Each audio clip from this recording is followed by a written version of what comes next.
Assalamualaikum warahmatullahi wabarakatuh. Apa kabar semuanya, anak-anak ibu?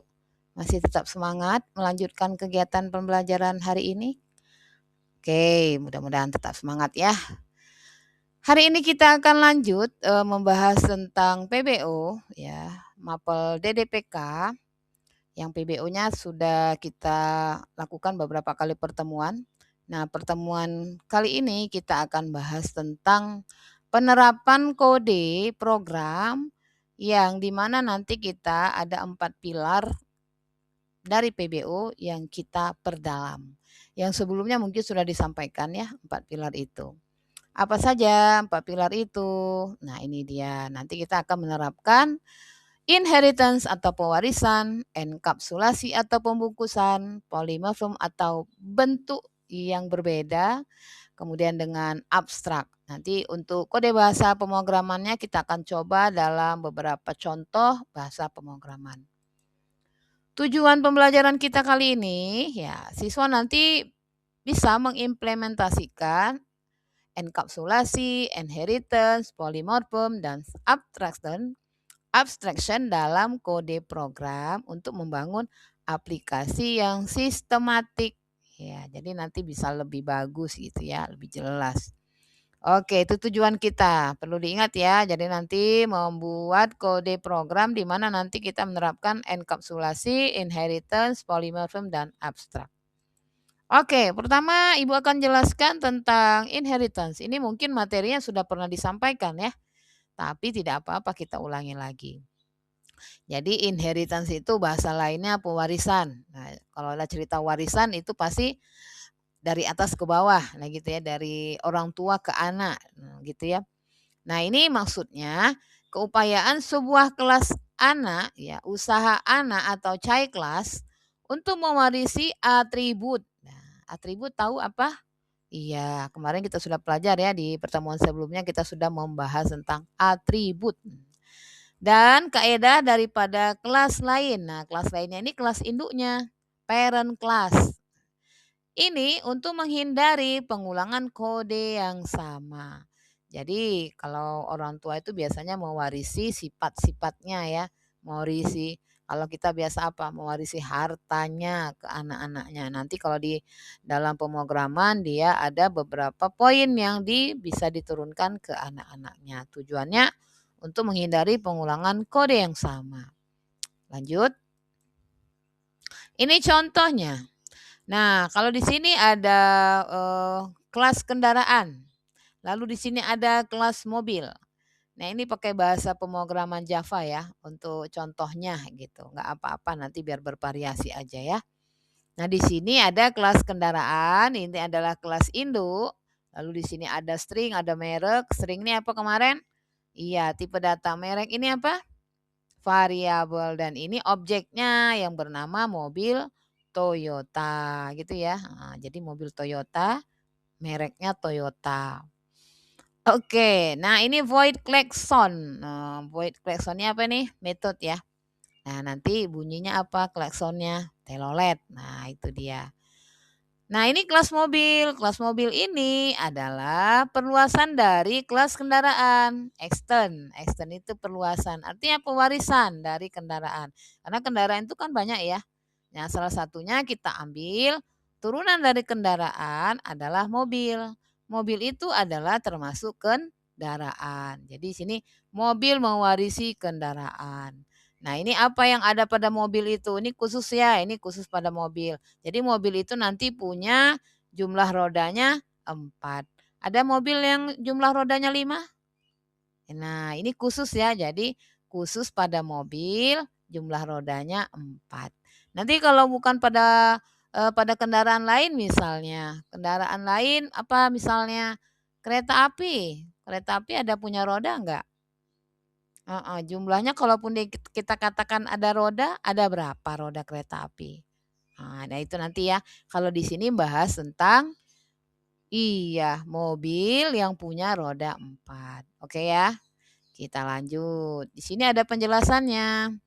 Jadi katanya kelas kendaraan yaitu kelas induk yang menyimpan sifat umum semua kendaraan. Jadi semua kendaraan ya. Heeh. Lalu kelas mobil ini adalah turunan atau perluasan dari kelas kendaraan. Kata kuncinya, di sini bermaksud kelas mobil ini secara otomatis memiliki merek. Ya, punya merek ya mobilnya dan fungsi klakson tanpa perlu menulisnya semula. Jadi nanti kalau mau menulis udah tadi kita buat apa? Klakson. Nah, bunyinya apa? Telolet. Bisa aja mungkin bukan yang telolet bunyinya ya. Lalu di sini ada INT jumlah roda. Ini adalah sifat khusus yang dimiliki oleh mobil. Jadi mobil aja yang punya roda 4. Kalau kendaraan lain iya, bukan roda 4.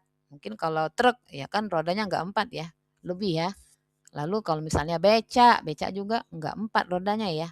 Nah itu tadi maka dikatakan jumlah roda ini sifat khusus yang dimiliki oleh mobil. Untuk penamaannya nggak apa-apa, cuma nanti isinya ya isinya itu khusus 4 itu untuk mobil. Oke, lanjut. Berikutnya adalah enkapsulasi. Enkapsulasi istilah lainnya adalah pembungkusan.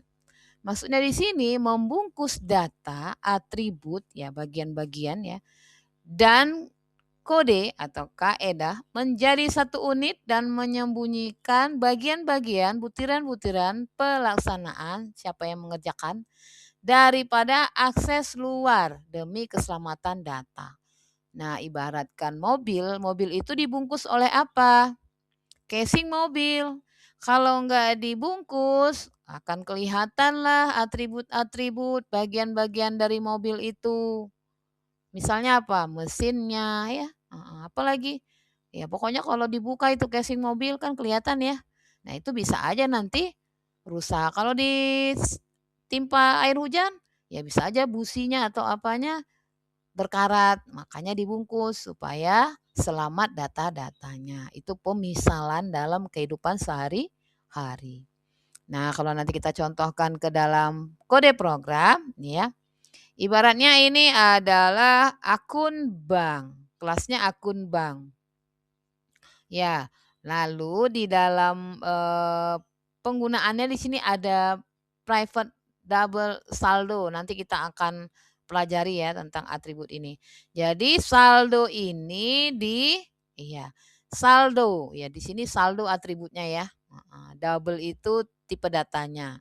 Variabelnya saldo ya, atributnya saldo dengan tipe data double. Private inilah yang digunakan untuk menyatakan bahwasanya saldo itu harus dibungkus. Ya. Nggak boleh ditunjuk-tunjukkan, dipamer-pamerkan. Karena apa? Ya namanya privat ya. Saldo itu privat. Isi dari akun kita saldo itu privat. Nanti dibuat di sini ada kata-kata private. Artinya atribut disembunyikan di dalam perintah private. Nanti kita akan bahas ya.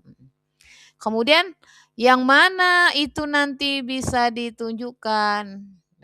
Public void set saldo jumlah. Kaidah untuk mengisi data dengan validasi. Nah, di sini mungkin untuk apa sih jumlah itu diketahui ya? Suatu waktu kita bisa butuh juga informasi saldo kita ada berapa gitu ya. Ini jumlahnya. Jadi di sini ada kata public. Public set saldo double jumlah. Nah, ini dia. Double jumlah di sini. Nah, ini public ini bisa diketahui umum. Ya, kita salah satunya yang bisa nanti melihat saldo tersebut. Lalu di sini ada public double get saldo. Kaidah untuk mengambil data. Perintah maksudnya ya. Perintah untuk mengambil data. Dari mana?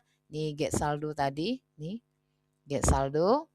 Ini double get saldo. Jadi ada di sini private, ada publik, ada publik. Penjelasannya sebagai berikut. Private double saldo menggunakan akses private supaya pemboleh ubah saldo, nih ya, siapa yang boleh mengubah saldo? Iya. Tidak boleh diubah sesuka hati dari luar kelas. Jadi kalau itu saldo mau diubah itu tidak bebas ya, harus ada transaksi dulu kan gitu ya. Public void set saldo. Fungsi ini bertindak sebagai pengawal keselamatan. Data hanya masuk jika memenuhi syarat jumlah lebih besar dari 0, ya. Kalau nanti saldonya kosong ya mungkin nggak bisa diambil ya, nggak bisa diambil saldonya gitu maksudnya di sini ya. Jadi kita sebagai, apa namanya, orang umum, ya kalau misalnya mau ngambil kalau saldonya lebih besar dari 0, itu syaratnya ya kita tidak bisa melihat saldonya. Lalu di sini ada public double get saldo, cara resmi untuk melihat nilai saldo tanpa memberi akses langsung untuk mengubahnya. Nah, ini perintah-perintah yang nanti harus kita pelajarin lagi ya, ini contoh saja. Oke, next. Tadi sudah inheritance, sudah enkapsulasi, sekarang polymorphisms, banyak bentuk. Maksudnya, satu kaidah yang sama tetapi mempunyai tingkah laku yang berbeda bergantung kepada objek yang memanggilnya. Biasanya nanti ada di sini method overriding ya, yang di dalam polymorphism. Jadi nanti ada method overriding dan ada method overloading. Nanti kita akan pelajari setelah ini ya. Contohnya apa? Nah, di sini ada contohnya kelas hewan. Di sini ada public, public ya. Nanti itu kita pelajari lagi nih access modifiernya ya. Nah, virtual, void suara. Virtual membolehkan polymorphisms ya. Cout, berarti cout nih kalau perhatikan bahasa pemrogramannya pakai apa? Pakai C++ ya. Suara hewan. Nah, itu dia. Jadi kita pakai suara hewan. Nah, ini di sini polymorphismnya suara hewan. Nah, namanya suara hewan pasti macam-macam ya, tetapi disebut dengan suara hewan. Nah, kelas kucing. Ini kelas kucing.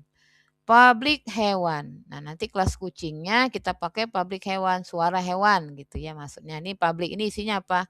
Void suara, suara hewan.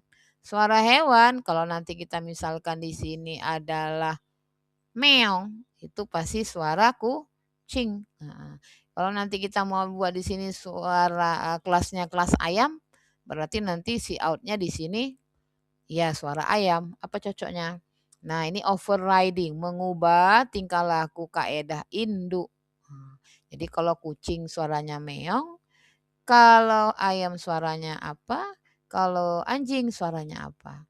Jadi itu mengikuti kaedah induknya. Jadi kelas induknya hewan, ini turunannya, nanti suaranya apa. Oke, ini penjelasannya. Virtual void suara memberitahu komputer bahwa fungsi ini boleh diubah bentuk oleh kelas anak. Ya, suara tadi ya. Kita kan suara ya, suara hewan. Nah, suara hewan kita pastikan kelas anaknya tadi apa. Kita tadi buat kelas induknya hewan.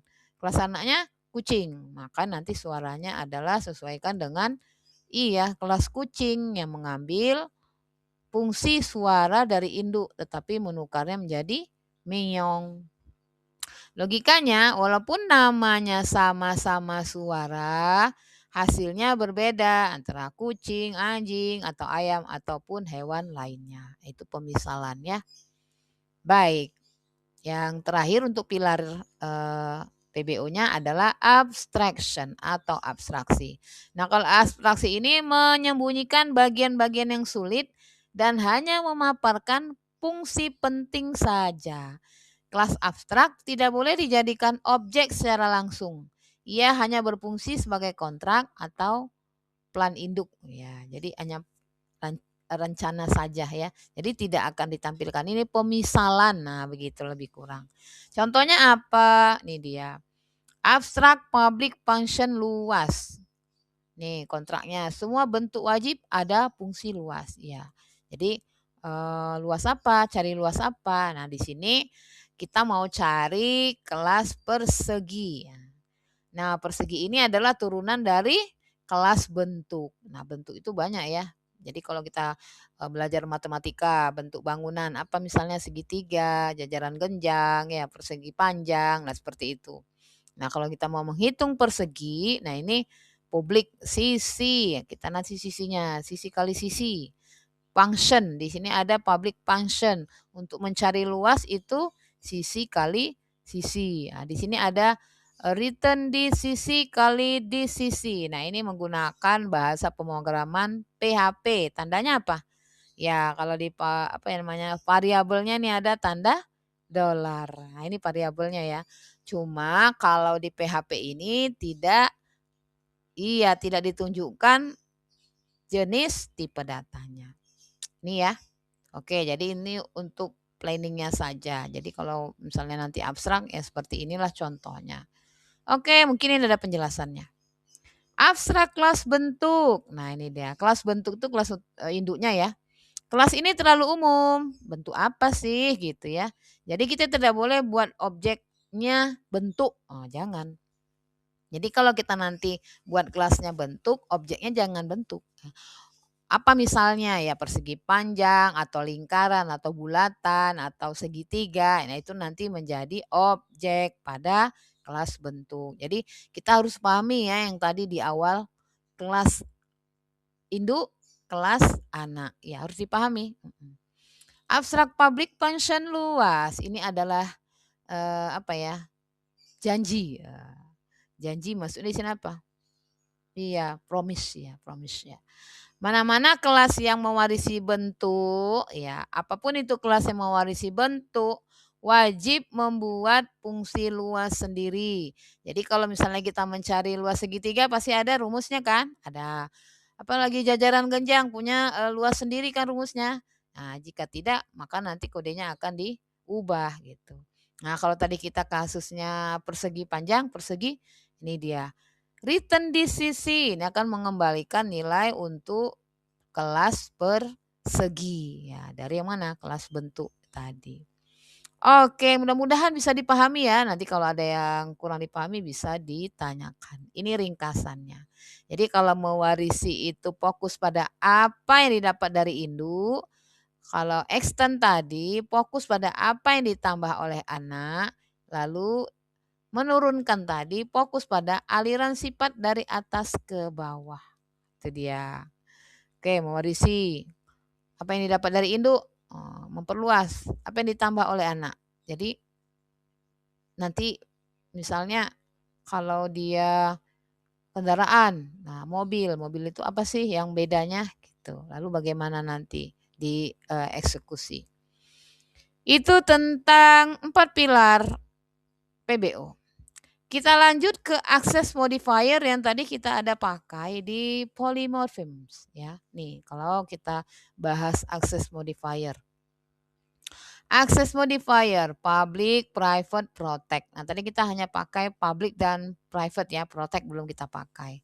Jadi katanya access modifier digunakan untuk mengatur hak akses atau keamanan sebuah data dan fungsi dalam sebuah kelas. Nah, itu dia. Jadi nanti kalau kita bahas fungsi itu nama lainnya metode. Kalau itu data nama lainnya atribut ya. Jadi atribut, metode, fungsi, data. Public. Nah, di sini ada public. Maksudnya ini terbuka untuk siapa aja. Jangkauannya dapat diakses dari dalam kelas itu sendiri atau kelas turunannya maupun dari luar kelas.